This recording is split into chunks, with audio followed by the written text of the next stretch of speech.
Nikola, what's right here? What's the first thing that goes through your mind when you seal Game 4, you close it out on the road, and you realize you made Nuggets history, first trip to the NBA Finals? What are you thinking?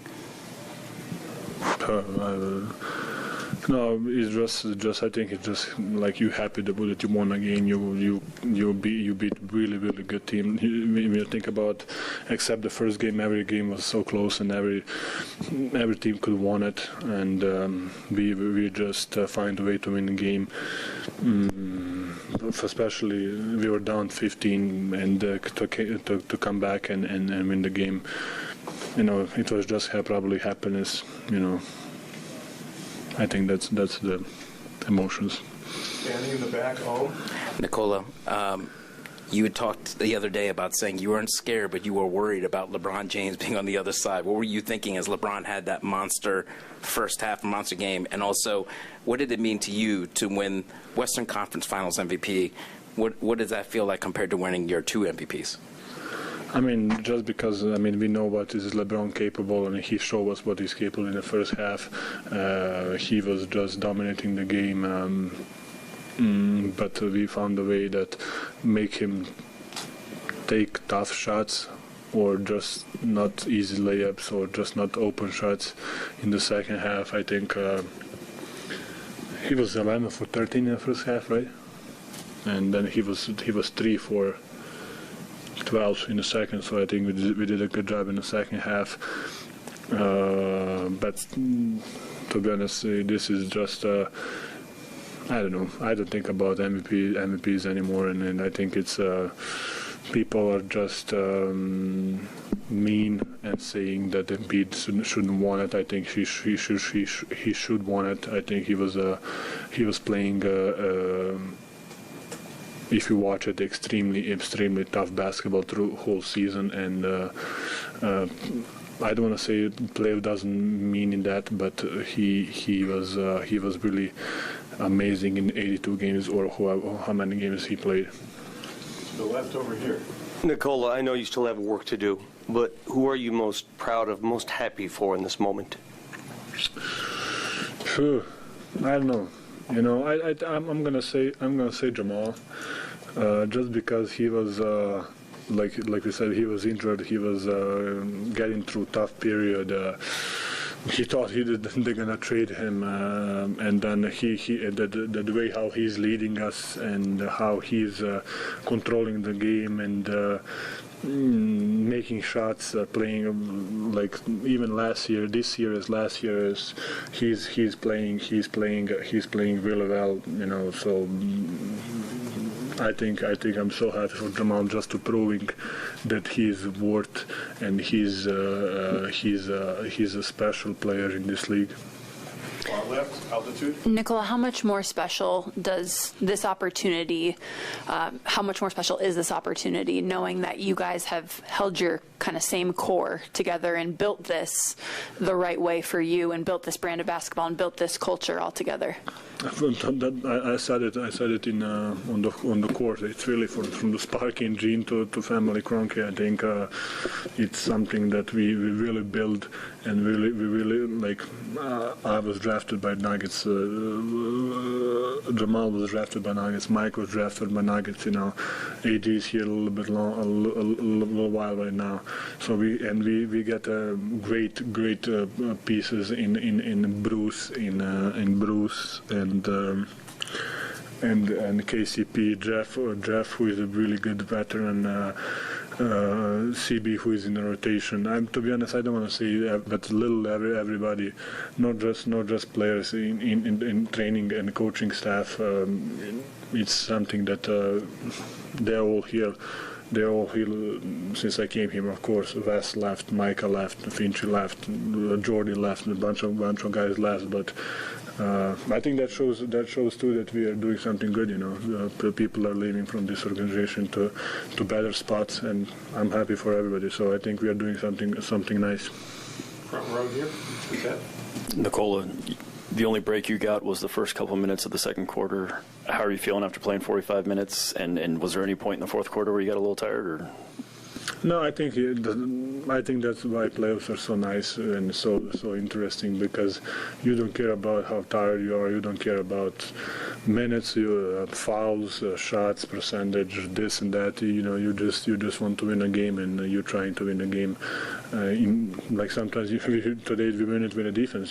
Sometimes it's such a great period of year for basketball, and just. You can win it in every kind of possible way, On the right. LeBron mentioned there were several shots you hit this series that you just had. He said he literally took his hat off. Said you just have to tip your cap. Obviously, the late three, like 2:50 left, off balance. Somebody all over you. How are you so comfortable taking those shots? And what are you feeling if that thing leaves your hand? I mean. No, but you know what? I'm gonna take. That's my signature shot. I'm joking, and I don't know. In that situation, you're just trying to shoot and just trying to score. I think that, to be honest, that's kind of the easiest shot, because you need to shoot it. I was wide open in one possession, and I was just driving, and LeBron took a charge. If it's like 1 second, I will shoot it. So I think it's so easy to shoot when you gotta shoot it. So you just find a way to shoot it. And being off balance, I'm off balance my whole life. So that's kind of normal for me. Front row, Mark. You've told us many times that you never expected to be in the NBA. What's it mean to a guy who never expected to be here to have a chance to win a championship in the NBA? Yeah, I think for real, I'm really happy for the guys and for the organization, and just how we fight through. I remember the days when nobody was in. Like you could hear the bounce. The ball bounce on the floor, and then there was no fans, and we have a sellout every other night. So just for the organization, that was just for people, just for coach, for all the players, that everybody doubt, and I think I'm just happy, and it means a lot for me, for the collective that we have. Ramona in red. Hi. Nikola. I know you deleted social media a long time ago.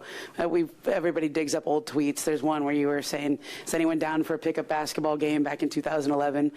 First part is just sort of, why did you delete social media? And two is, how are you different from that kid back in 2011 asking for a pickup game? Do you know how hard it is to find a pickup babe right now?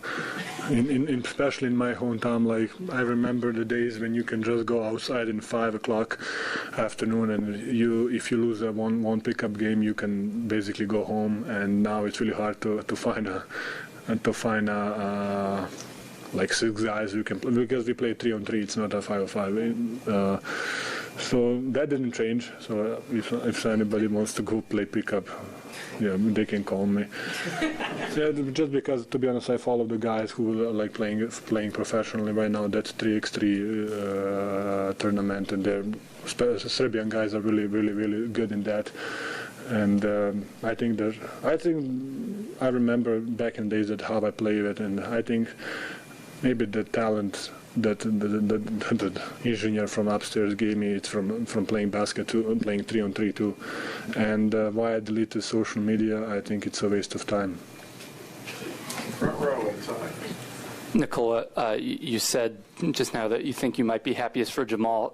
Could you sort of take us through that last play of the game as LeBron drives, and sort of how important it was that Jamal was able to get his hands in there and help rip the ball? We were so connected. Everybody, like we knew that we're not gonna switch. We know they're gonna open him up somehow. We know we didn't want to switch, and we knew, like, as soon as Jamal go, I was kind of inching in for Rui.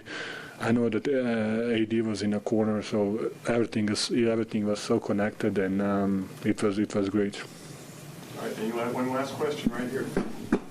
Hi. I don't know if you know him very well, Novak Djokovic. You guys are the two Serbian stars in sports. He's going to have Roland Garros coming. You're going to have this big finals to play. Are you going to talk to to each other about this, or you don't have that type of conversation? I don't have his number, to be honest, but he is the guy who represents Serbia in a much bigger scene, and he's a Serbian ambassador,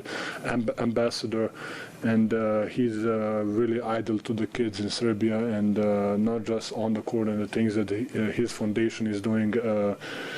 He's the guy who you can look up. I want to be like him, So he is doing something great for kids, for Serbia, for everything. So we cannot be compared. Thank you, everybody. Guys.